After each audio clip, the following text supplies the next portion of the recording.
태평천국 난의 전적지, 태평천국의 난. 아편전쟁의 패배로 왕부의 중심 관중과 천하의 중심인 천조는 파괴되고 학살당하며 천하의 중앙조정인 총조선의 위상은 크게 손상되었고, 외세가 정치 경제적인 면에서 핍박을 가하기 시작했고, 또한 막대한 전쟁 비용과 배상금을 내기 위해 총조선 정부가 세금을 늘려 생활이 어려워진 민초들이 각지에서 반란을 일으키는 절체절명의 위기의 시기에, 이러한 상황에서 동학천도의 상제회가 본격적으로 활동하기 시작하는 것입니다. 아편 전쟁에서 패배해 유명무실화된 총조선 정부를 대신해서 파괴된 천조를 재건하고 우리의 체제는 우리가 지킨다고 하는 조선의 시스템이 작동한 것으로, 보국안민제폭구민 광제창성의 깃발 아래, 그리고 소세 동점의 위세는 우리가 맡겠다고 하는 척양척외가 전 조선의 불꽃처럼 타올랐던 것입니다. 동학인 태평천국 군대는 1850년 금전 기일을 하여 천황 풍백 운사우사 내사 전사와 함께 전국을 휩쓸고 강도에 내려와 신시를 건설할 때에는 이미 군대의 무리 숫자가 300만 명을 능가하는 아무도 막을 수 없는 대군이 되어 있었습니다. 그러나 고대 사회에서는 무리 3,000명으로 천황이 되어 천하를 장악할 수 있었지만, 이 태평천국의 주체는 결단코 현 차이나의 전신인 변발한 만청의 천국인 대놈들이 아닙니다. 태평천국은 바로 동학천도의 나라인 것입니다. 조선사와 조선인의 중심에 자리 잡고 있었던 신시배달국의 건국사와 그대로 움직이고 있었던 태평천국을 어떻게 현 차이나의 변발한 대놈들이라고 이해할 수 있겠습니까? 동학의 포독문에 김낙상이 묻기를, 전라도에는 포독이 많이 될 수 있는 정세이나 남계신이 본래 본토 양반이 아니었는데 입도한 뒤에 남계천으로 편의장이란 중책으로 도중을 통솔케 하니 도중에 낙심하는 이가 많습니다. 원컨대 남계천의 편의장 접지를 모두 거두시기 바랍니다. 신사 대답하시기를, 소위 반상의 구별은 사람이 정한 것이요 도의 적임은 하늘님이 시킨 것이니 사람이 어찌 능히 하늘님께서 정하신 적임을 도로 거둘 수 있겠는가. 한울은 반상의 구별이 없이 그 기운과 복을 준 것이요 우리 도는 새 운수를 둘러 새 사람으로 하여금 다시 새 제도의 반상을 정한 것이니라. 이제로부터 우리 도 안에서는 일체 반상의 구별을 두지 말라. 우리나라 안에는 두 가지의 큰 병폐가 있는데, 첫째는 적소의 구별이며 다음은 반상의 구별이라. 적소의 구별은 집안을 망치는 근본이요 반상의 구별은 나라를 망치는 근본이니 이것들은 우리나라의 고질이니라. 상기와 동일한 정치 철학이 우리의 역사 속에 등장하고 있으니 부도지의 단군 왕검을 인용해 보겠습니다. 부도지 제20장. 하우가 마침내 부도를 배반하고 도산에 단을 설치하였다. 서남 제족을 정벌하여 제후라 하고 도산에 모이게 하여 조공을 받았다. 이는 부도 제시의 제도를 본받은 것이었으나 매우 갑작스런 폭돌이었다. 요시가 곧 권사를 보내 우에게 타이르기를, 요는 천수를 몰랐다. 땅을 쪼개서 천지를 제멋대로 하였다.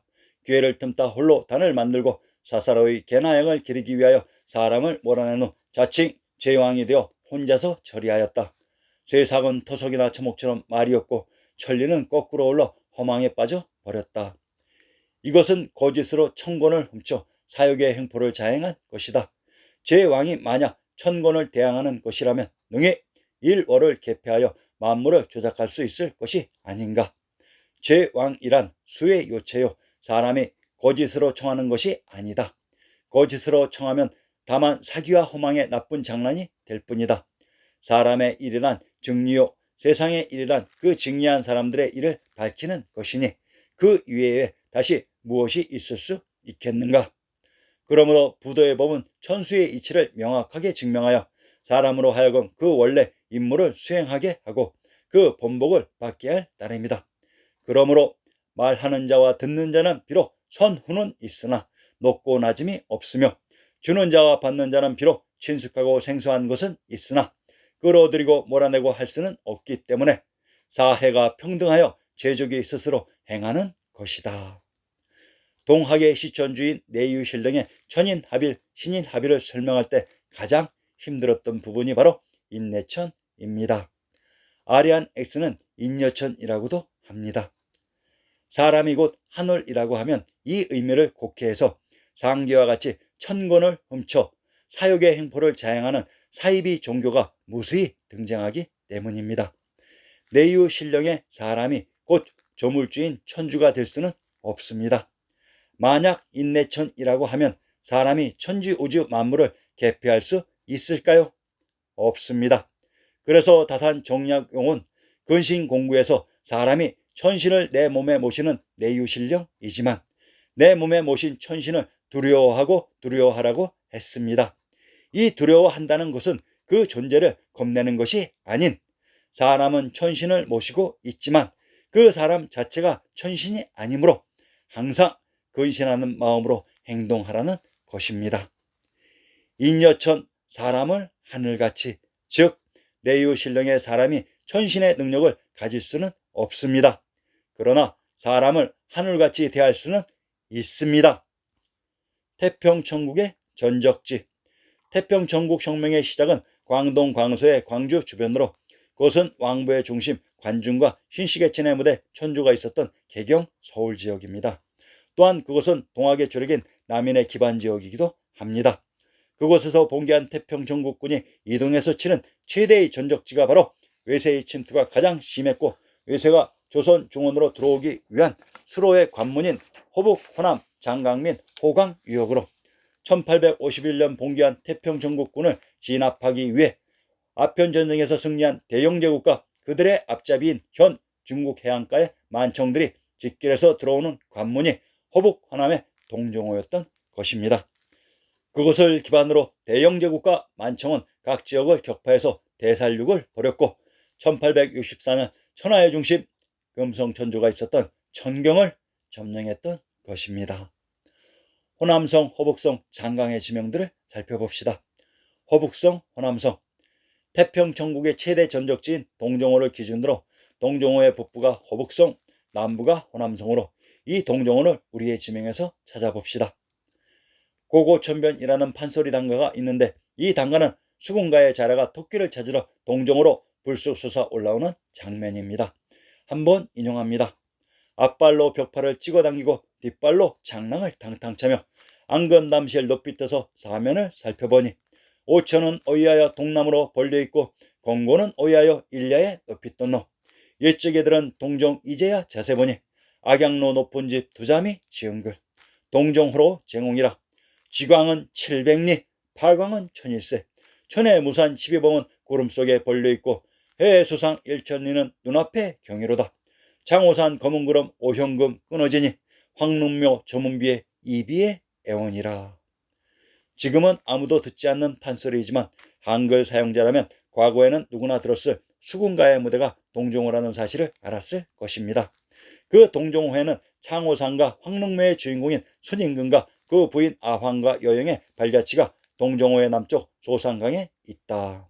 이 동정호는 우리의 인식 속에서 빨리 받아들여야 할 우리의 지명입니다. 오천은 어이하여 동남으로 벌려있고 지광은 700리 파광은 1001색은 동정호의 물결빛이 하늘과 한 색깔이랍니다. 관동 팔경에 동해가 막막하여 물과 하늘이 한 빛이라 하는 구절의 의미와 느낌이 완전히 똑같습니다. 관동 별곡과 관동 팔경의 동해가 동정호라는 것은 더 이상 이론의 여지가 없는 사실이라는 것을 알 수 있습니다. 황해도 해주의 군명이 개경의 서해이고 동해는 오나라가 있었던 곳의 지명이었습니다. 지광이 700리란 동정호의 크기를 가늠할 수 있습니다. 오나라 밖으로 넓게 펼쳐진 모래지대와 조류가 흐른 흔적이 있는 곳이 바로 동정호였던 것입니다. 동정호, 중국 호남성 북부에 있는 큰 호수, 양자강 남쪽 유역에 있으며 4개의 수로를 통해 양자강과 연결되어 있다. 이 양자강이 바로 관중을 흐른 장강이며 한강인 압록강이라고 했습니다. 동정호, 경상남도 하동군 악양면 평사리에 있는 호수. 하동군 악양면이 중국 호남성에 있는 악양과 지명이 같은 곳에 착안하여 악양에 있는 동정호의 이름을 따서 지었다. 한마디로 시오르라고 있습니다. 하동의 군명이 하남으로 이곳 하남은 관중으로 그곳에 흐른 강이 양자강인 장강, 한강, 압록강이라고 했습니다. 동정호, 강원도 통천군 북동 해안에 접해 있는 호수, 소동정호라고도 한다. 원산에서 남동쪽으로 약 25km 떨어져 있다. 원래 많이었던 곳이 연안류의 영향으로 모래로 막히면서 이루어진 석호이다. 역사 속 중앙아시아 소동정호의 강릉 양양이 현 차이나의 호남성으로 조작 이입되었던 것이며, 경상도 하동은 관중의 하나므로 현재의 경상도 하동 그곳에 악양루가 없으니 악양면으로 조작한 것입니다. 동정호의 북부에 유명한 누각이 악양루입니다. 악양은 중국 호북성에 있는 한 현의 명칭으로 악양루, 동정호, 군산 등 여러 이름난 유적이 있는 곳이다. 중국의 악양루는 북송 때 범중엄의 악양루기를 비롯해 당나라의 유명시인 두보나 이백의 시를 통해 널리 알려졌다. 자, 그러면 규장각 한국학연구원 대동지지 읍지류 황해도 해주조를 인용합니다. 가운데에 소도가 있으니 이름하여 군산이다. 동쪽으로 벽해의 넓고 아득한 모양을 바라보고 북쪽으로 수양의 차를 대하는데 사람들은 소동정이라 칭한다. 수양폭포는 수양산 성중에서 나와서 석벽 300여 척을 흩날려 내리는데 바라보면 마치 긴 무지개 같다. 마산, 온천, 서쪽 70리 근방에 지기가 따뜻하고 물맛은 또한 차다. 규장각 대동지지 읍지로 황해도 해주조를 정확히 살펴보면 소동정호가 있고 군산이 있으며 벽해가 있다고 합니다. 적벽대전의 바로 그 벽해로 이제 동정호에 있었다는 악양루의 정체를 밝혀봅시다. 경기도 강화의 산천조를 인용합니다. 남익문의 시에 예진의 경치 좋기로 악양루라 들었더니 지금 이 정제에 오르니 팔경이 더욱 좋구나. 악양루가 강화의 산천에 등장했습니다. 강화란 서경인 평양이라고 밝혀드렸습니다. 신증 동국 여지스남 평양의 누정편에 악양루는 파릉에 유명한 다락이라고 합니다. 경기도 양천 현의 군명을 파릉, 양평, 양원, 제양, 공암이라고 합니다. 경기도 양천의 군명이 파릉으로 경기도 양천의 군명 제양이란 제후국 제나라가 있었던 곳입니다. 그곳 제나라가 바로 조선의 제주라고 했습니다. 제주 가원, 정조 임금의 어제 연귤시입니다. 제주도에서만 나는 귤은 옛날부터 신귀한 과일로 동지 때가 되면 조정에 조공을 바쳤고 나라에서는 제주 목사에게 포백을 하사했다.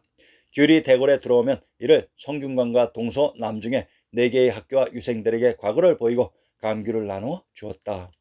이것을 축하하기 위해 감제 또는 황감제라고 했다. 동정호의 좋은 종자 조용한 곳에 심어져 10월 서릿바람에 노랗게 익은 알들, 머나먼 바다밖 좋은 것을 전해와서 한 보자기의 향기가 소반이 새롭다. 나이든 신하들에게 나누어 주니 임금님 은혜 크다고 하고 매양 종묘에 천신하여 길이 효도하게 한다. 옥 같은 열매가 다시 남쪽에서 오면 멀고 가까운 곳에 나누어줘 길이 맛보게 하여야지. 상기는 정조대왕의 시입니다. 역사 속 제주에 동정호가 있었다고 합니다. 태평 천국의 전적지 중 장강, 경상도 진주의 영하편에 우병영은 본조 태종 때 창원에 설치하여 선조 36년에 촉속 산성에 옮겼는데 앞에는 장강에 임하였으며 명성지로 삼았다 하고 했습니다. 현 차이나에 지명 이입된 장강이 진주에 흘렀다고 합니다. 진주는 진한 수당의 궁궐들이 있었던 관중의 박터라고 했습니다. 그곳에 흐른 강이 한강인 압록강입니다. 잔강이란 장주, 장안, 장성에 흐른 강이 장강입니다. 장강이 흐른 전라도 장성의 산천을 인용합니다. 금오산 현 북쪽 일리에 있는데 진산이다 라고 했습니다. 경상도 경주의 군명이 금오로 왕부가 있었던 장강이 흐른 한양장안의 중심 관중과 천황님이 계셨던 경주는 아주 가까이 위치되어 있습니다. 관중에 흐른 장강이 양자강, 한강, 압록강, 요화, 위수, 청천강, 살수로 이 물이 흘러 제나라 오나라를 지나 동정으로 흘러들어갔습니다. 그곳으로 외세가 들어왔습니다.